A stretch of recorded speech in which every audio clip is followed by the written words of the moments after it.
Good morning. I am Minister Dean, and I want to welcome you guys to Lesson from Our Father's Ministry. Lessons from Our Father Ministry. Okay, because there's only one Father. Today's lesson is going to be titled "Crouching Tigers Have Hidden Dragons." And I know you're probably wondering, like, where did that come from? I was doing a comment. Well, not. I was reading a commentary on Cain and Abel, and it was talking about how sin was crouching at your door, but you must master it. And that's when God was speaking to Cain about when he got angry and upset because God did not accept his offering. Now, if you're not familiar with that story, Cain and Abel were Adam and Eve's first two children. A time came whenever they were presenting offerings to God. Abel brought one that pleased God, Cain did not.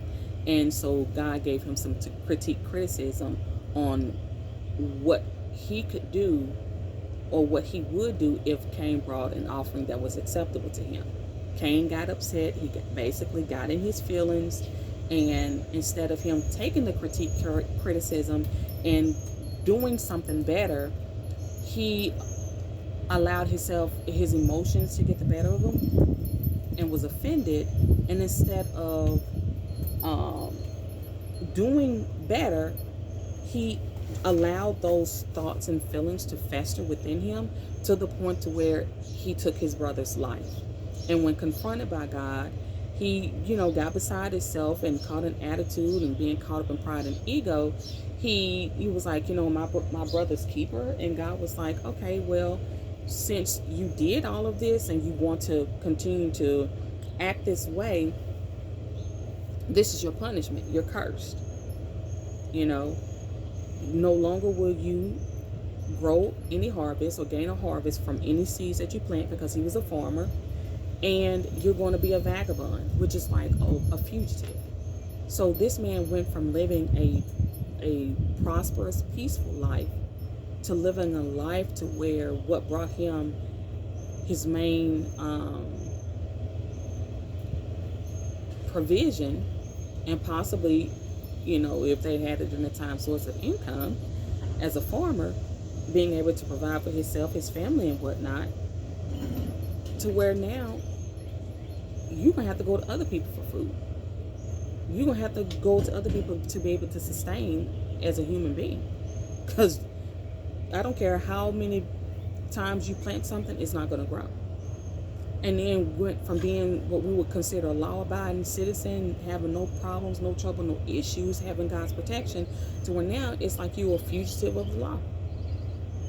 And it was crazy because he was like, this is too much for me. I'm not even going to be able to walk the face of the earth. And then I can't come to you because of this. It's too much.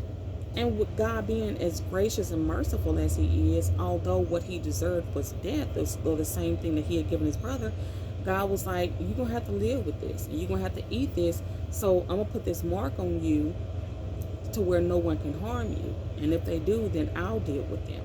Okay?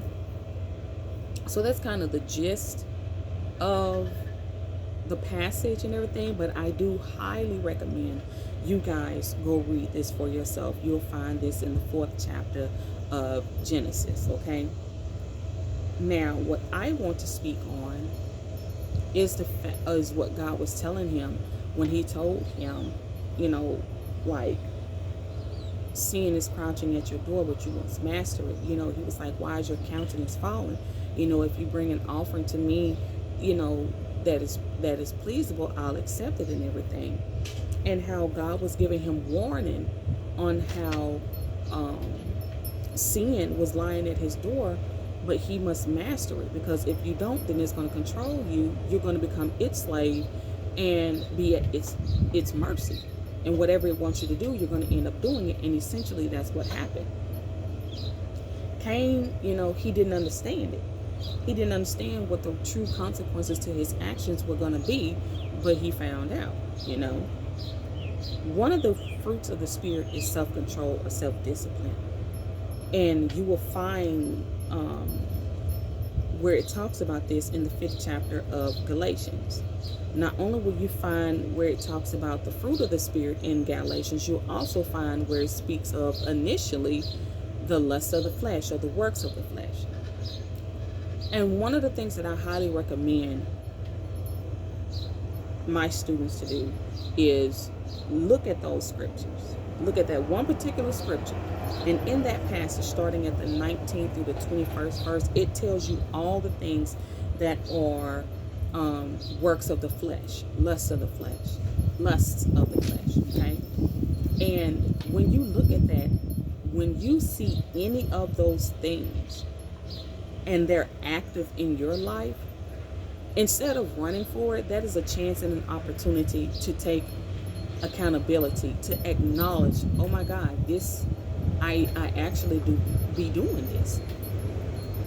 And when you find that to be true, instead of running from God, you need to run to Him and acknowledge, like, Lord, I read that this is a work of the flesh, or this is something that I should not be doing or partaking in.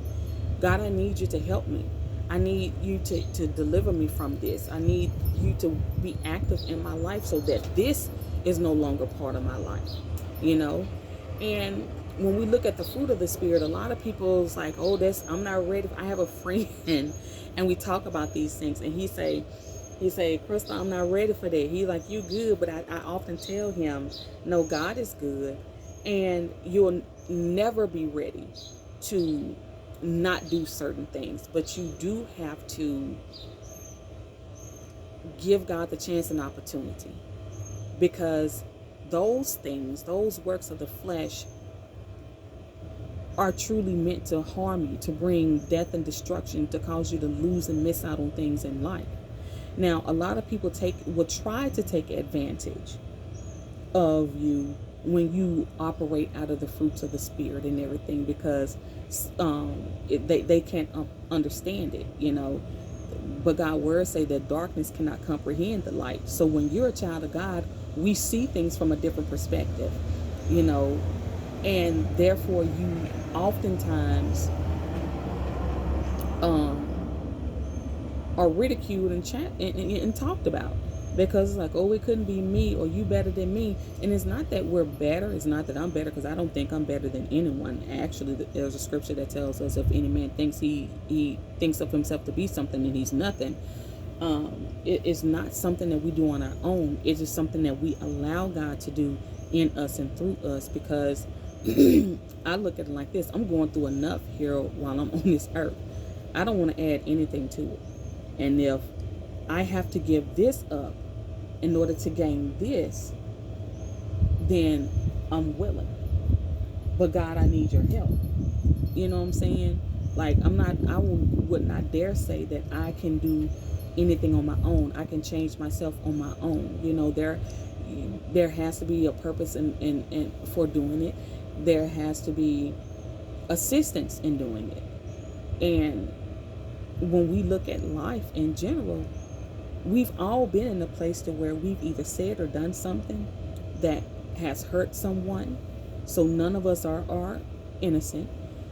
We all have flaws and shortcomings. No one is perfect, but we strive for perfection, or to be the best version of ourselves that we can be, according to how God created us to be.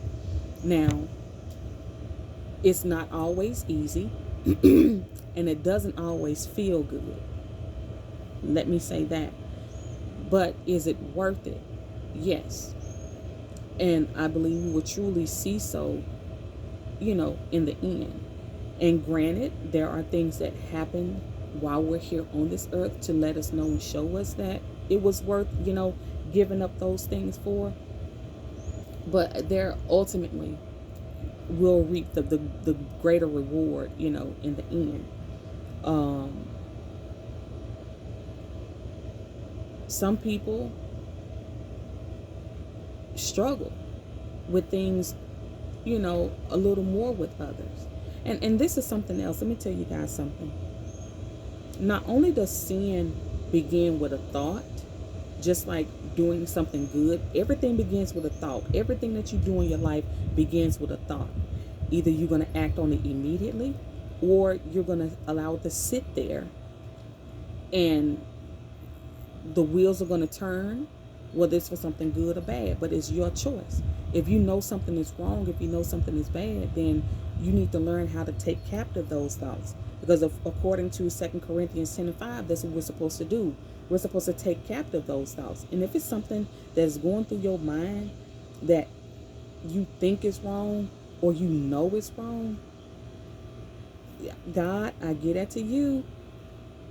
That's one of the things that I do, because, and I'm like, nope, let me think, nope, let me think of something else. Let me go find something else more constructive to do, because I'm not going to sit up here and give the enemy a chance and opportunity to play on my mental like that, to where it's now going to lead me to do something or say something that I can't take back, and that I know I'll end up regretting. And sometimes you just get tired of having to go to God and ask him for forgiveness. Like, oh God, here I go again. Lord, I'm sorry. But, I mean, come on. And then you have people say, oh, God knows my heart. And he does. And he knows your struggle. But the question then becomes, but what are you doing about it? Are you even trying to resist the enemy? Are you even trying to do better and be better? And are you taking the time to get to know God's heart? It's so easy for us to say, well, God knows my heart, to try to justify some of the things that we do that we know are wrong. But do we take the time to get to know God's heart? So we have to be mindful of those things. And not only does, sin begin with a thought, we have to look at, is it worth it? What I want to do because of this situation right now, is it really worth it? What am I willing to give up? What am I willing to lose to get vengeance, or to go hurt somebody, through words or deeds? What do you gain out of that? And if you get more pleasure out of doing harm to people than disgust or anything, it's something wrong. It's definitely something wrong. God never intended from the beginning, from the foundation, from the original blueprint, for things to be the way that they are, but it happens, and that's why we have free will. A lot of people want to criticize and ridicule Adam and Eve, especially Eve, like Adam wasn't there, but that's another story for another day. Just like with Cain and Abel. But we face the same things every day. And just because it doesn't look exactly like their situation doesn't mean that we haven't fallen victim to the wiles of the enemy. And so we have to keep an eye open so that we are alert and aware to the different tricks that the enemy will use to cause us to fall and to cause us to sin. Because when we sin, we are opening doors for the enemy to come in and cause havoc in our lives. Granted, God's grace and mercy will be there, but even the fallen angels know. The God, he is a God of his word. He says he places his word above his name. And that is a amazing, like, awesome thing. To have God place his word above his name is basically saying if God said it, you can take it to the bank, and that check is not going to bounce. So when we sin, we open the door for the enemy to come in, and God has to take the step back, because that's his word. He said the wages of sin is death. The gift of God is eternal life. There are blessings in obedience, curses for disobedience. So though God's grace and mercy is there, you can expect certain things to happen or come about when you sin or when you disobey God. Think about it as parents or as children. Let's look at it as children. We didn't always understand when our parents told us, don't do this or don't do this, or go this way, don't take this path or whatever and whatnot, but we trusted them. But if we went against what they taught us, something ended up happening. You know what I'm saying? whether it was something mental, physical, spiritual, emotional, something happened. And we have to bear that punishment or that chastisement. Is it always right in the sense of what happened to the degree? No. But that's why God tells us to be obedient, even unto Him. And when you've experienced things in life, you tell your children, don't do this, do that, go here, take this path. There are things that you tell your children in hopes that they will listen to you and know that you're telling them these things because you love them. And God is the same way. But if they don't, and something happens, what can you say? Discipline comes into play, or something may happen to where now they're over there crying, you're hurting, because what's done is done. So as children of God, we have to be mindful of the things that we do and the place that we give to the enemy, and learning how to control your emotions in this case is one of those things. Because when you look at it, he says sin is lying at your door. That's the crouching tiger. If you know anything about animals, if you look at Animal Planet like I do, the lion or tiger or whatever, it crouches before it sneaks up, and it's crouching, it's laying in wait. And as soon as it sees that opportunity, it's on it. It doesn't hesitate or anything. And it's the same way with sin. Sin lies waiting for the chance and opportunity to strike you, and when it bites, it causes you to do something out of the flesh. And the results of that can be destructive. That's where the hidden dragon comes in, because you don't know. You don't know the level of extremity that you will go to when you're ruled by sin. How many people are locked up wish they could go take some of the things that many of the things that they said and did back. If they can just go back to that day, at that moment, how many of them would walk away? Or how many of them wouldn't leave their home, or whatever the case may be? How many of them wouldn't get into this relationship, Like, there are so many things that if people could go and change, they would. But once it's done, it's done. So if we can get ahead of this by learning how to control our emotions, think about how much better our life can be. And, the benefits that can come to us and how much we can be a blessing to others. So I just want to leave you guys, with this. Learning how to take captive your thoughts, control yourself, get that self-discipline.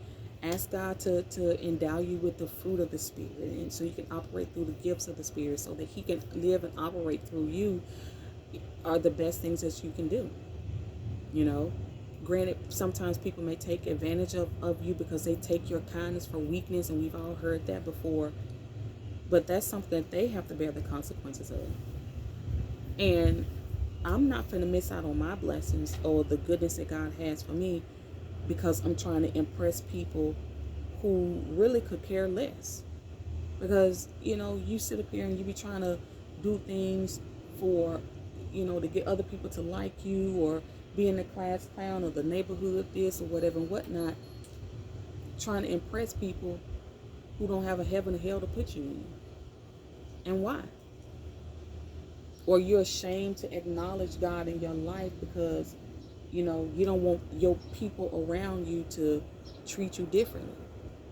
Why not pray and ask God for more godly people, or people like you that are trying to grow and do something with their lives and be something with, themselves?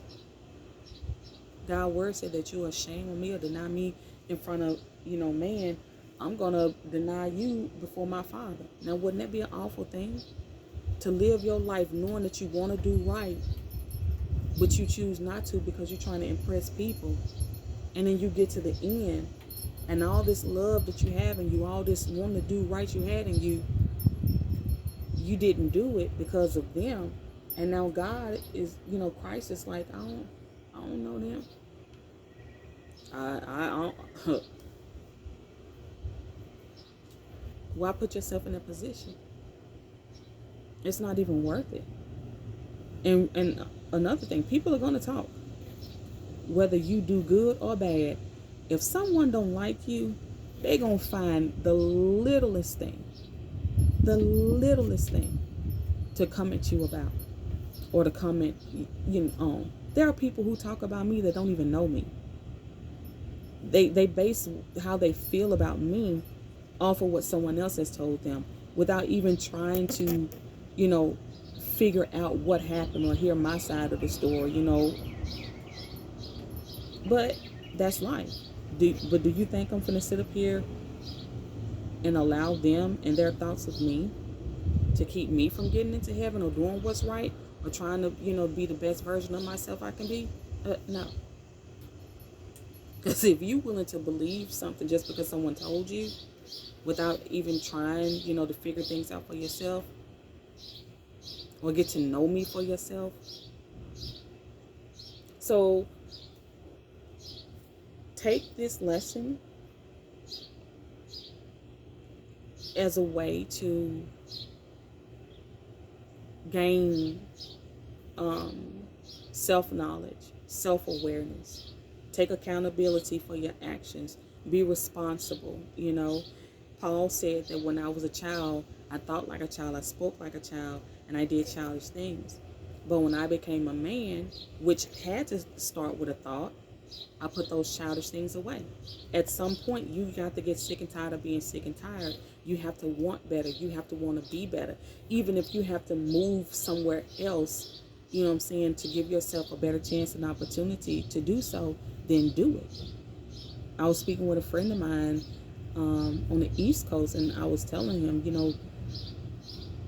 a person can be like the worst of the worst, right? And one day they can wake up and be like, you know what, God, I can't do this anymore. I don't want to do this anymore. I don't want to be this way anymore. To the people around them that know him, he's that same person. No matter how much you can try to start seeing the change in his life or whatever, people still going to try to throw or speak something about the bad aspects of you. Sometimes you have to go somewhere where no one else knows you and get a fresh start. And be that person that you really want to be. Whatever it is that you want to do to better yourself, God is going to always be for you. Always. But you have to want it for yourself. Okay? So, go read Genesis 4th chapter about Cain and Abel. Go read Galatians, the 5th chapter, so that you can learn about the fruits of the Spirit and the works of the flesh, or the lust of the flesh. Definitely read the 4 Gospels so that you can learn more about Christ and everything. And read Revelations. Read Revelations. There is truly a blessing. I don't know why people are so scared to read Revelations. When in reading Revelations will make you want to get right and do right. To be better. The only people that are scared of Revelations are those who are allowing sin to run rampant in their lives, because those spirits know that is what's waiting them. But if you allow your spirit man to get control, which is the way it's supposed to be from the beginning, and that's another lesson we're going to talk about one day. Your spirit desires to do good, but it's the flesh that wants to do wrong. So you have to decide who's going to be in control, spirit man or the flesh. And Revelations help you to decipher that, because you have to decide which side do you really want to be on. Okay? So I hope this I know I may have been all over the place a little bit. We're going to get better as time goes on. But I hope this truly has been a blessing to you guys and has helped give you some insight. This helps encourage you. This helps uplift you. We're in this place. Mittens move, y'all. This is my little cat, Mittens. Hey, Mittens.